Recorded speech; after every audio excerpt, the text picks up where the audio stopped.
Hi guys, James at Rampant Lion Reviews again for you today with another beer review.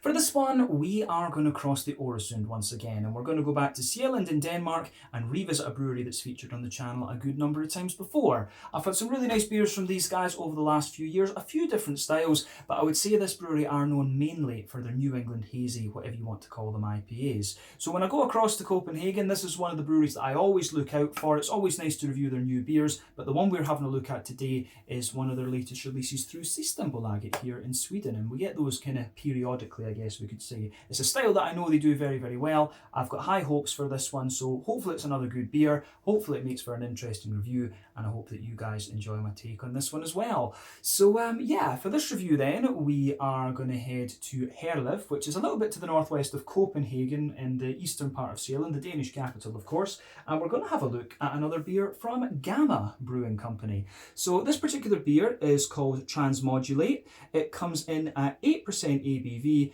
and this one is a New England Hazy Imperial Double, whatever you want to call it, IPA. So yeah, very, very curious to see what this is going to have in store for us. I have heard that this is a pretty good beer. It was released originally in Denmark a couple of months back, I think maybe 2-3 months back, and I believe they brewed another batch of it to send over here to Sweden. So yeah, that is pretty cool. But yeah, lovely artwork as you always get from these guys, but we'll take a closer look at that later on. But yeah, released as part of the Lokal Osmoskelig assortment through Systembolaget here in Sweden for September of 2021. So let's see how we go with this one then. As always with my reviews, I'll tell you a little bit about the brewery before we taste the beer. If you want to get straight to the tasting, just fast forward. All the usual links are in the video description below. That's the brewery website, the link to my other reviews that I've done from Gamma Brewing Company, and we will no doubt add more to that list in the near future. But there's all the usual social media down there. If you want to see more reviews, do please consider subscribing to the channel. The whole channel, of course, has a geography-based tagging system, so you can go into the homepage and search for beer based on country, city, state, county, province, prefecture, whatever it is you happen to be interested in. Do check out the playlists of beers from different countries. There is one there for all the Danish beers I've reviewed for you. That's being added to very regularly, of course, because I live in southern Sweden, very close to Denmark, and I love my Danish beers.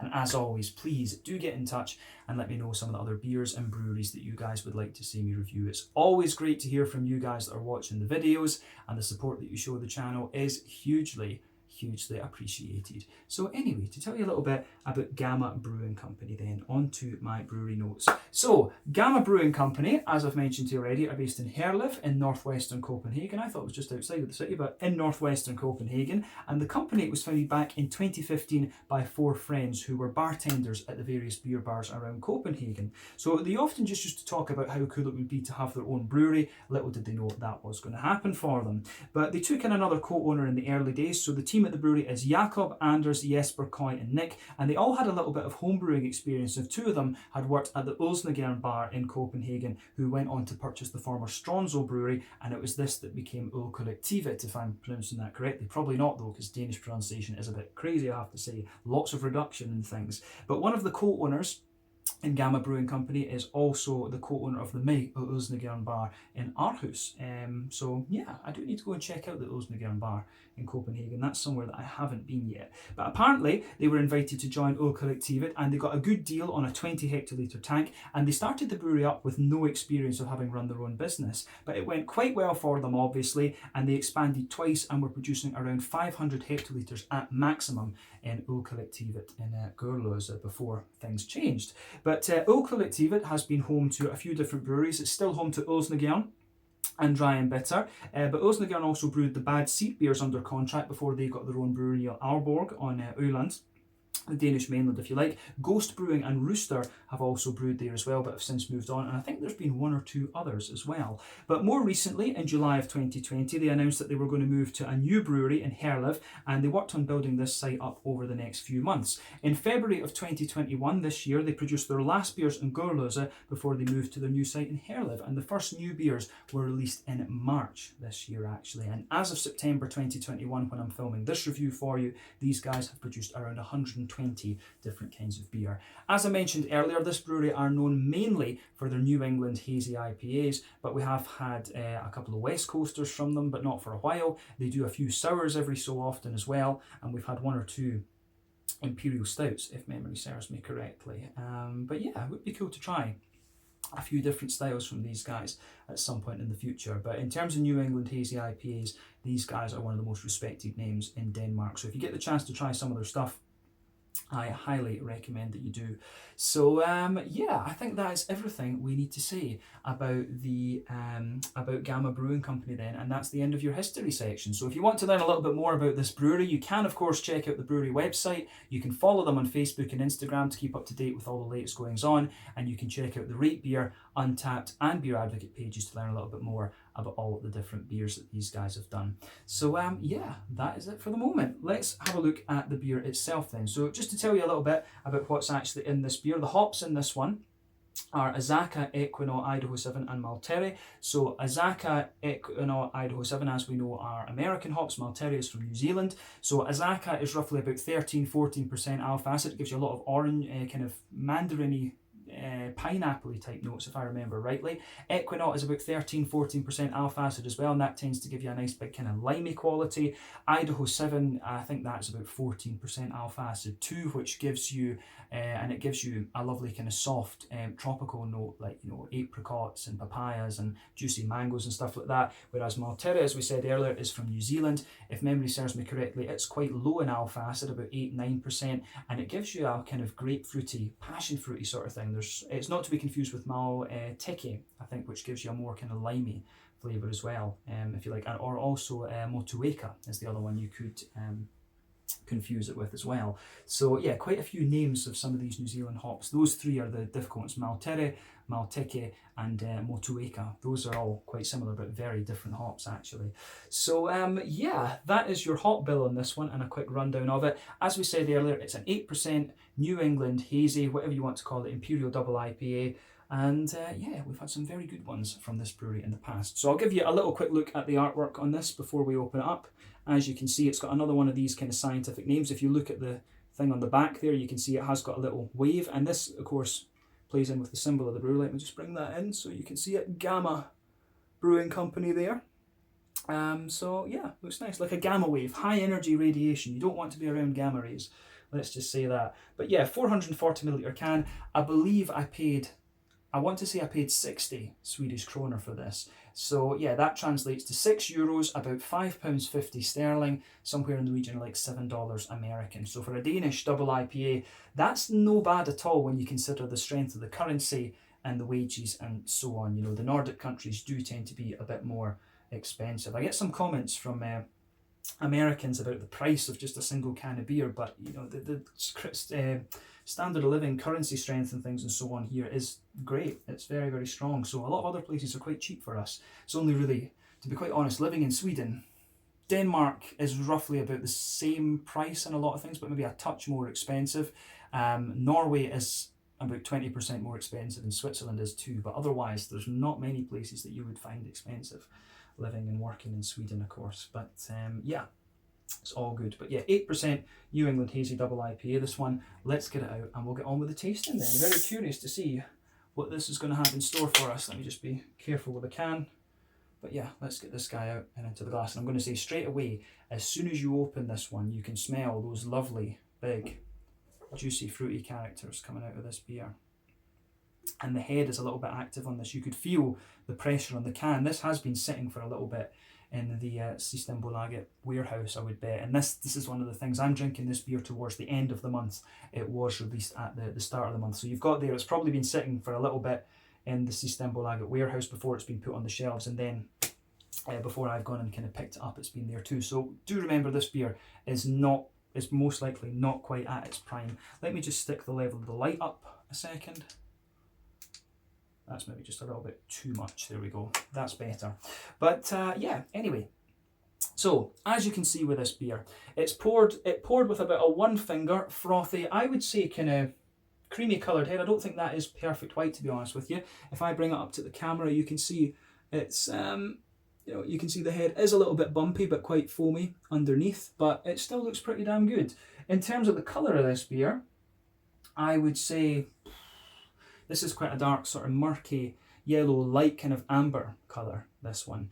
So I always like comparing the New England IPAs to different fruit juices because that's just what the appearance reminds me of. So I would say that this one is a little bit like a kind of mixed tropical fruit juice, you know, like a mango, pineapple, passion fruit sort of thing. So yeah, I do like how that goes together. But remember, the colour of your beer depends on 1, the type of malts that you use. That determines the magnitude of the colour. 2, the length of your wort boil is also going to play a role. The longer you boil the wort, the more the sugars caramelise, and thus you get a darker colour of beer.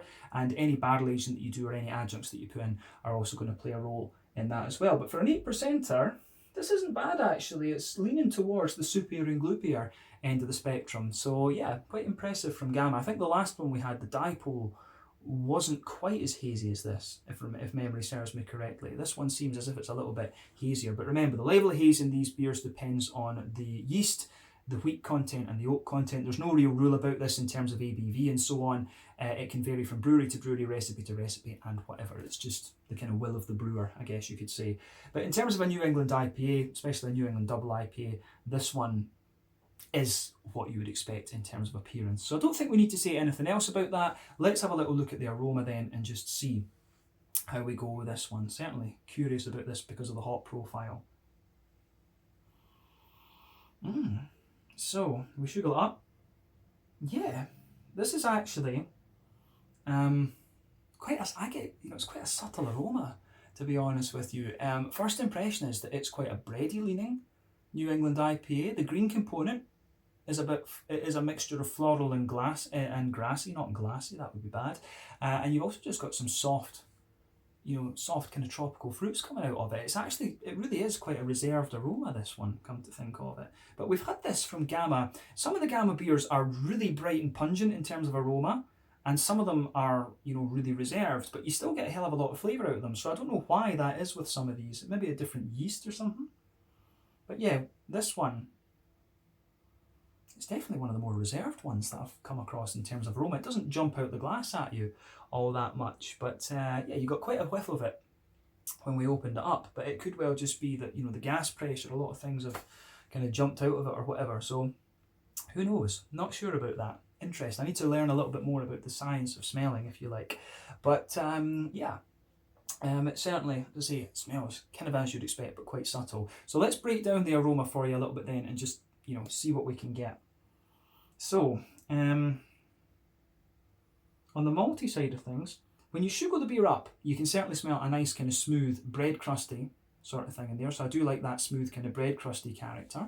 On top of that, you get a good little bit of a white, smooth white bready kind of quality. So again, that works very, very well. For me, that's the backbone of the beer. I've always said that New England IPAs can take a few different directions, so they can be more kind of yeasty and farmhousey, rye leaning and grainy, wheaty and bitey, oaty creamy, barley malt leaning bready, or they can be a bit brown sugary. And quite often they will display a good few of these traits. But this one for me is another that really, on the aroma at least, it leans towards the yeasty, bready kind of things, and it has got a wee bit of a more grainy character to it as well. So yeah, bread crust underneath. A little bit of a kind of brown bready character, but also a smoother white bread. You can smell a nice little bit of a wheaty character thickening out, a bit of wheaty bitiness at the back of the nose for sure. But I think the oats, for me, the oats actually take a bit of a back seat in this one compared to some of the other stuff. You can smell the smoothness of the oats and a slight sweetness off them, but yeah, overall, I would say that the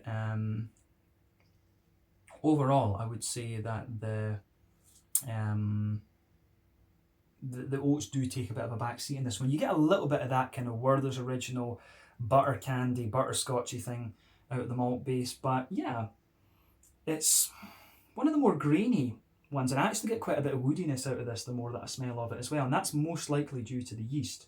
So yeah, I got quite a little bit of stuff out of that one. So yeah, interesting aroma on the malty yeasty side of things. But we've had this sort of thing from Gamma before. I think this one, we've noticed these features in a lot of the Gamma beers that we've had previously, but I find them to be a little bit more prominent. That sort of farmhousey, woody thing. You almost get a bit of a crackery, a Jacob's cream crackery note out of this one the more that you smell it as well. So yeah, in terms of the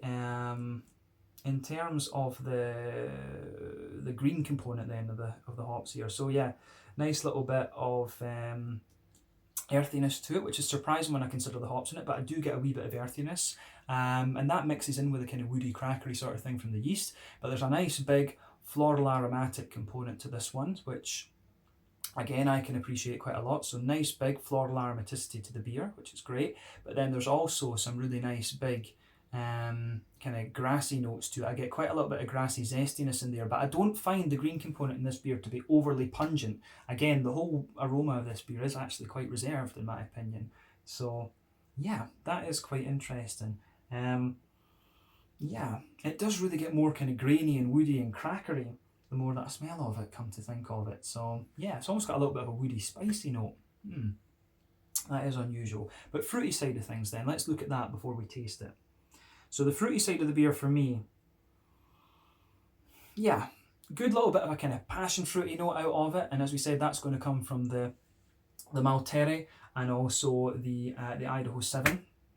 So yeah, you get a little bit of that. You can smell the very ripe sort of mango-y notes out of this. And this is the interesting thing. Idaho 7, sometimes it's very soft in its flavour, but in the aroma, it can be a little bit riper. And the mango comes out really juicy and slightly sharper and gives you a wee bit of a kind of, guava type note to it, actually. I found this from, I have found this with the...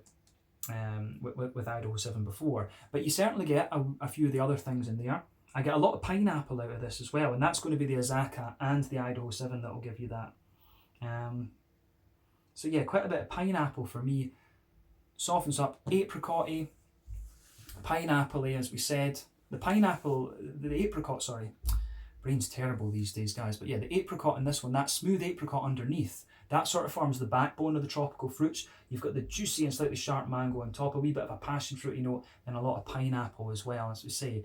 But yeah, for me, you do get a nice juicy, sharp mandarin out of this. This beer, the orangey notes you get out of this are quite sharp and sort of mandarin-y, and that's another trait I found with Azacca as well.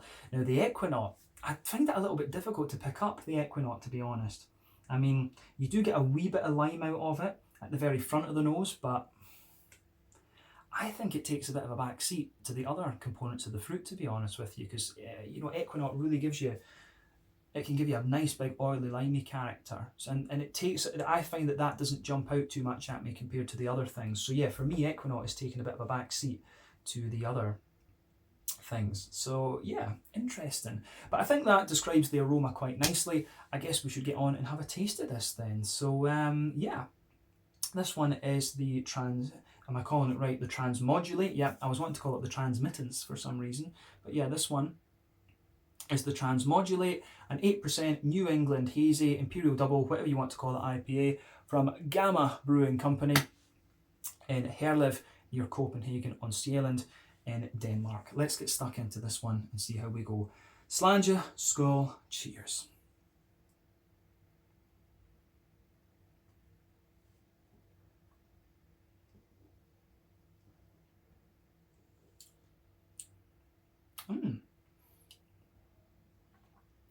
That's pretty decent. I'm going to say straight away, you can tell it's not in the best condition, and I've spoken about this in some of these reviews before, and when you consider that these beers are just coming over the water from Denmark, the importers have to get better at this, and Systembolaget have to make their system a bit more flexible to allow the importers to do that, because it's probably a mixture.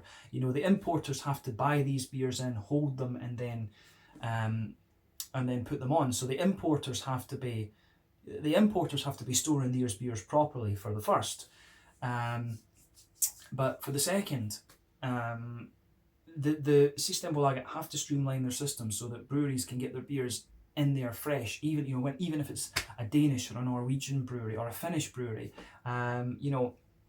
This is one of the problems that we have with Systembolaget, actually. But they are getting better. Systembolaget has improved a lot in recent years, but we do need to remember this.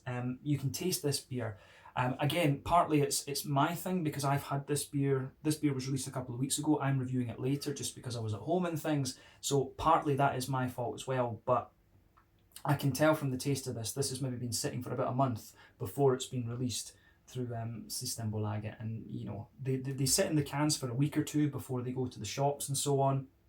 So yeah, you're probably talking this beer is maybe about 10 weeks old or something like that, and I think that's just a bit too much in honesty. So yeah, I take responsibility for 4, maybe 5 weeks, but I think it's got to be, Systembolaget need to sort this out so the Danish beers can be in Systembolaget a bit faster. But as it stands, it's actually in all right condition. It's not too bad. Maybe I'm being a bit of a drama queen with what I said there, but yeah, this is a common issue we have with the import IPAs and things.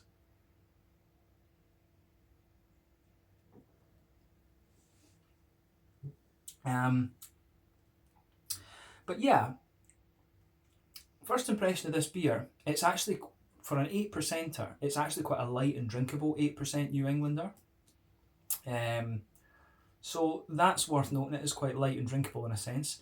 I'd say it leans towards the bready, yeasty kind of thing, and it's a bit grainy as well, compared to what we've had from Gamma before. The green component is quite floral, but I do get a little bit of a kind of piney resin note out of it as well, which is kind of interesting. It feels a little bit more bitter than some of the other ones that we've had from these guys before, and the fruits have a wee bit more pungency to them as well. So it's actually got quite a wee bit of a danky kind of character to it further you go into the aftertaste. But let's break that flavour down for you and just describe it a wee bit more succinctly, should we say.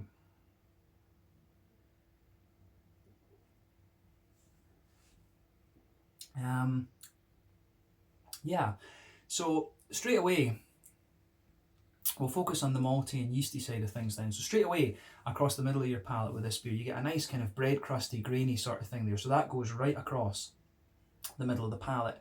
So yeah, nice kind of grainy bread crusty sort of thing, and that really lingers into the aftertaste. On top of that, you get a little bit of a kind of Jacob's cream cracker sort of vibe to this beer, which I do enjoy, I have to say, a wee bit of that Jacob's cream cracker sort of thing, but the graininess really lingers there the further you go into the aftertaste. So you've got a bit of, you can feel it's a bit smoother towards the front of that middle third of your palate, but as you move further back it gets grainier and drier and so on and so forth. But yeah, that goes together nicely. But on top of the bread crusty sort of thing, you've got a wee bit of a kind of, I do get a little bit of a brown bready note to it, but I don't know if that's just the sheer kind of power of the grains. We'll focus on that middle third of the palate. Pardon me, incidentally. So a bit of a kind of brown bready character in there, white bread on top. You can feel the wheat sort of thickening out the beer a little bit, but I find the wheat takes a bit of a back seat in this beer. And the oats as well, I don't find the oats to be too heavy in this beer either. You just get a kind of thin layer of oats going down the middle line of your palate and spreading out very, very slightly. But I find the wheaty and oaty layers to be quite thin in this one, to be honest with you, compared to other things that we've had from Gamma in the past. So if I'm thinking about where this one is in terms of the New England IPA spectrum, I think this is a more barley malt leaning and more kind of yeasty one compared to others. So yeah, that's definitely worth noting. But yeah, as we say, bread crust, bit of a kind of crackery, Jacob's cream crackery sort of thing. Wee touch of brown bread, wee touch of white bread. You can feel the wheaty layer just, giving the brown bread, the white bread, sorry, a little bit of a thicker quality. A little touch of smooth oats down the middle line of the tongue. And then there's not too much of a sweetness to this beer actually. That's the interesting thing. At 8% you would expect a little bit of sweetness, but not really in this one. I mean, in the middle of your palate, there is a wee touch of you do get a little tiny touch of a sweet caramel and maybe a little bit of a biscuity note as you move further out towards the edge of the palate, but to me those are very minimal. This is actually a very bready, grainy sort of leaning New England IPA. If we're comparing this to other ones that I've had, it would remind me a little bit more of the likes of the New England IPAs. You're going to get the Heady Topper and the Focal Banger and things from Alchemist. It's more like that, more a yeasty, grainy sort of New England IPA. Does it have rye in it? No, it doesn't have rye. I would have guessed if I was tasting this that this beer had a bit of rye in it. That's not unheard of for New England IPAs. So say, Trillium tend to be the more wheaty one, Treehouse tend to be the more oaty leaning one, and then, yeah, Alchemist are the more farmhousey type, farmhousey yeasty kind of one. This, but I think that covers the middle third of your palate in this one. Let's look at the back third of the palate then. So border region between these gets a little bit more bread crusty, brown bready. Then into the back third of the palate, there's a wee bit more of a kind of grainy bread crusty sort of thing. On top of that, you have a nice kind of smooth brown, you get a bit of a more brown bready kind of character there, but you can feel the graininess of that really at the back of the palate. On top of it, a bit of white bread, you can feel the wheatiness there, and you've got a wee bit of a more wheaty, bitey character on top of that, and then you can feel the yeasty components sitting on top of all of that actually. So yeah, that goes together pretty well in this one.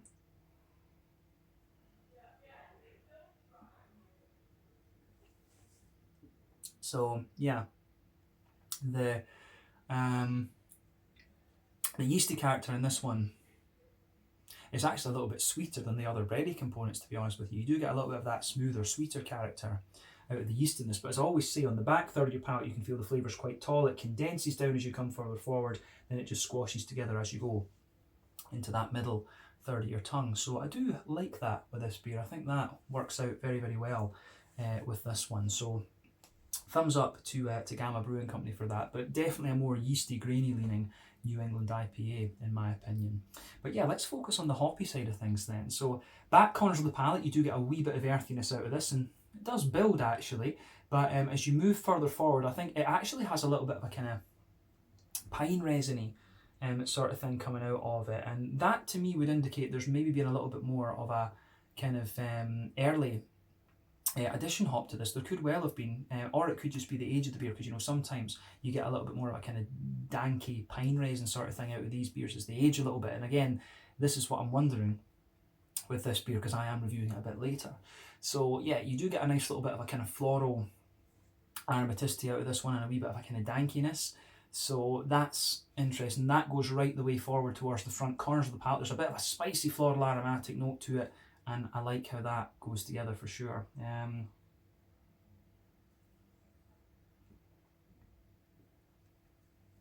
So yeah, nice little bit of a brighter floral aromaticity then round the front curve of the palate. It has got a little bit of a lighter sort of grassy thing, as we said, and the grassiness has a wee bit of zestiness for me actually, so that's kind of interesting. I wonder if perhaps Equinaut has been used in a bittering capacity in this beer, because remember, all of these hops have high alpha acid, so they will give you quite a piney resinous thing if you use them in the early edition hops. Early edition hops give you the bitterness, of course. As you move through the wort boil, that's when you start to get more flavour and aroma and stuff like that out of them. And you know, dry hopping is obviously all flavour and aroma. So yeah, bear that in mind. But yeah, I think that covers the green component for me. Quite piney and resiny, floral and spicy, and a wee bit of a grassy, zesty sort of thing. But yeah, front third of your palate then, fruity part of the beer. So border region between front third and middle third, a wee bit of a kind of bread crusty kind of thing there. Then the base of that front third of your palate, more kind of smooth and more sort of smooth and white bready. A wee bit of a grainy bread underneath it, right enough, a bit of bread crust, and on top of that you get that nice oily bubble where those juicy fruity esters roll their way out of the beer. So yeah, I like that with this one.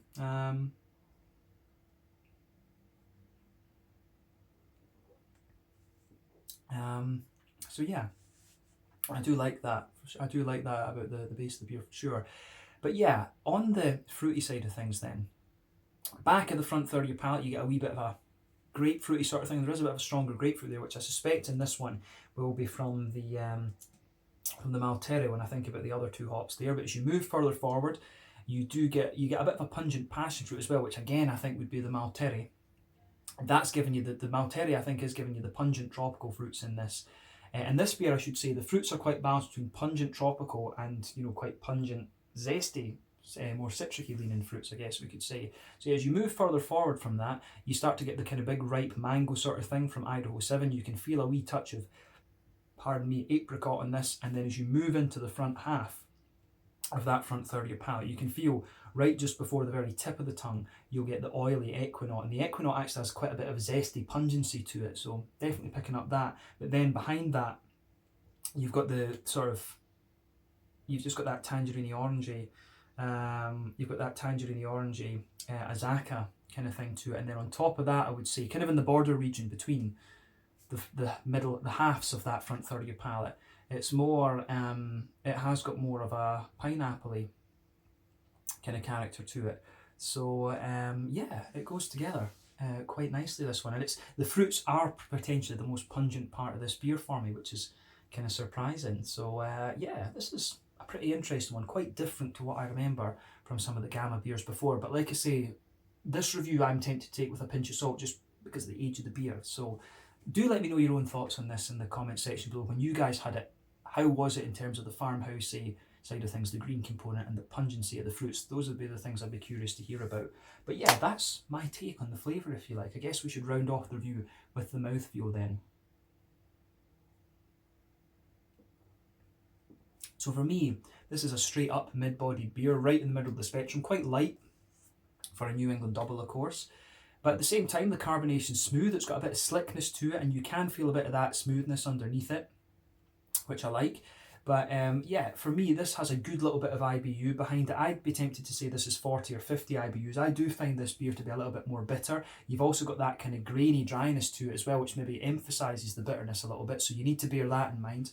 So yeah, malty side of things, bit of that grainy, woody sort of thing, smooth bready notes on top, and then a wee bit of a, you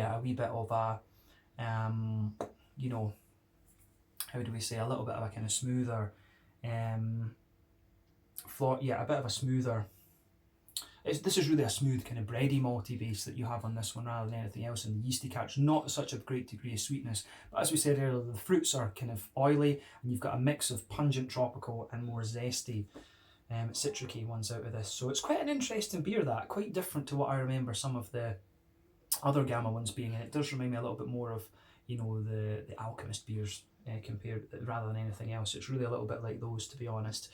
So yeah, that's interesting for sure, actually. So I think we can leave it at that for this review. So yeah, this one was the Transmodulate. Blech. See, this is a mistake I make. The Transmodulate 8% New England Hazy Imperial Double IPA from Gamma Brewing Company in Herlev near Copenhagen in Denmark. Another solid beer from these guys, and a little bit different from what we've had before. So yeah, thank you again for watching my beer reviews. Until the next time, please like, subscribe, share, all the usual YouTube stuff. Let me know your own thoughts on this beer in the comment section below. Let me know what your favourite beers are from Gamma Brewing Company. And as I said, we will return to these guys very soon. Check out my social media, check out theirs. Thank you again for watching, and I'll see you guys on the next one. Slàinte, skål, cheers, see you very soon.